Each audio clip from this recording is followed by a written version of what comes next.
S, big breaking news ಅಂತಾನೆ ಹೇಳ್ಬೋದು. ಯಾಕೆಂದ್ರೆ ಸದನದಲ್ಲಿ ಇದು ಇತಿಹಾಸನೇ ಸೃಷ್ಟಿಯಾಯ್ತಂತಾನೆ ಹೇಳ್ಬೋದು. ಯಾಕೆಂದ್ರೆ 3 ಇಲಾಖೆಯ ಅಧಿಕಾರಿಗಳು ಅಮಾನತನ್ನಗೊಳಿಸಿದ್ದಾರೆ ಸಿಎಂ ಸಿದ್ದರಾಮಯ್ಯನವರು.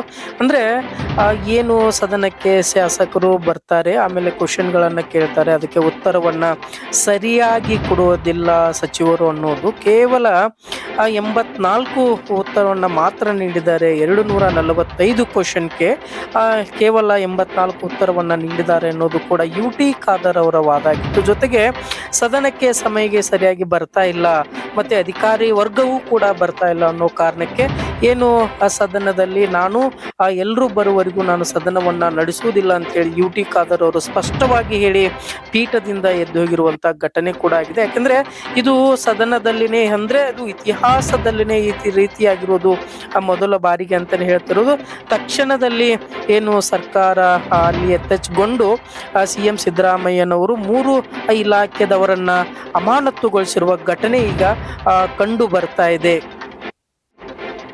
PWD ಮತ್ತು ಕಂದಾಯ ಇಲಾಖೆ ಮತ್ತು ಪಶು ಸಂಗೋಪನೆಯ ಇಲಾಖೆ ಈ 3 ಅಧಿಕಾರಿಗಳಿಗೆ ಏನು ಅಮಾನತುಗೊಳಿಸಿರುವ ಘಟನೆ ಕಂಡು ಬರ್ತಾ ಇರೋದು. ಯಾಕೆಂದ್ರೆ ಜನರ ಹಿತಕ್ಕಾಗಿ ಮಾಡ್ತಾ ಇರುವ ಈ ಸದನವನ್ನ ಸರಿಯಾಗಿ ನಿರ್ಧಾರವನ್ನ ತಗೊಂಡಿದ್ದಾರೆ ಅಂತಾನೆ ಹೇಳ್ಬೋದು ಸ್ಪೀಕರ್ ಅವರು. ಯಾಕೆಂದ್ರೆ ಯುಟಿ ಖಾದರ್ ಅವರು ಈ ಘಟನೆಯನ್ನ ನೋಡಿ ಯಾಕೆ ಈ ರೀತಿ ಆಗಿದೆ ಅನ್ನೋದು ಕೂಡ ಬಹಳ ಸ್ಪಷ್ಟವಾಗಿ ನಾವು ಕೇಳಿ ಬರ್ತಾ ಇರೋದು. ಯಾಕೆಂದ್ರೆ ಪ್ರತಿಯೊಂದು ಹಂತದಲ್ಲಿ ಸದನದಲ್ಲಿ ಸರಿಯಾಗಿ ಬರ್ತಾ ಇಲ್ಲ, ಸಚಿವರು ಉತ್ತರಗಳನ್ನ ನೀಡ್ತಾ ಇಲ್ಲ ಅನ್ನೋದು ಕೂಡ ಬಹಳ ಸ್ಪಷ್ಟವಾಗಿ ನೋಡ್ತಾ ಇತ್ತು. ಇಂಥ ವಿಚಾರ ಕುರಿತಾಗಿ ಏನಾಗಿದೆ, ಯಾಕೆ ಆಗ್ತಿದೆ ಅನ್ನೋದು ಕೂಡ ಸಿಎಂ ಸಿದ್ದರಾಮಯ್ಯನವರು ಇನ್ನೂ ಹಲವು ಇಲಾಖೆಗಳಿಗೂ ಕೂಡ ನೋಟಿಸ್ ಅನ್ನ ಕೊಟ್ಟಿದ್ದಾರೆ ಅನ್ನೋದು ಕೂಡ PM TV ಕರ್ನಾಟಕಕ್ಕೆ ಮಾಹಿತಿಯ ಲಭ್ಯವಾಗ್ತಾ ಇದೆ.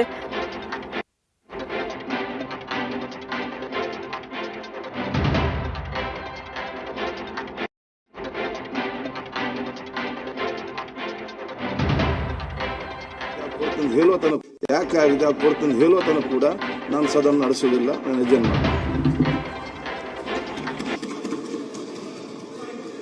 ಯಾಕೆ ಆಗಿದೆ ಕೊಡ್ತಂದು ಹೇಳೋ ತನಕ ಕೂಡ ನಾನು ಸದನ ನಡೆಸುವುದಿಲ್ಲ, ನಾನು ಎಜೆಂಟ್ ಮಾಡ್ತೀನಿ.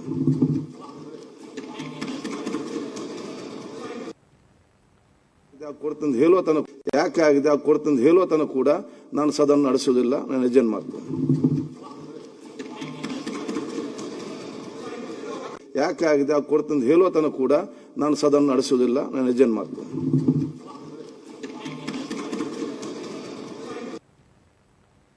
ಕೊಡ್ತಂದು ಹೇಳೋ ತನಕ ಯಾಕೆ ಆಗಿದೆ ಕೊಡ್ತಂದು ಹೇಳೋ ತನಕ ಕೂಡ ನಾನು ಸದನ ನಡೆಸುವುದಿಲ್ಲ, ನಾನು ಎಜೆಂಟ್ ಮಾಡ್ತೀನಿ. ಯಾಕೆ ಆಗಿದೆ ಕೊಡ್ತಂದು ಹೇಳೋ ತನಕ ಕೂಡ ನಾನು ಸದನ ನಡೆಸುವುದಿಲ್ಲ, ನಾನು ಎಜೆಂಟ್ ಮಾಡ್ತೀನಿ.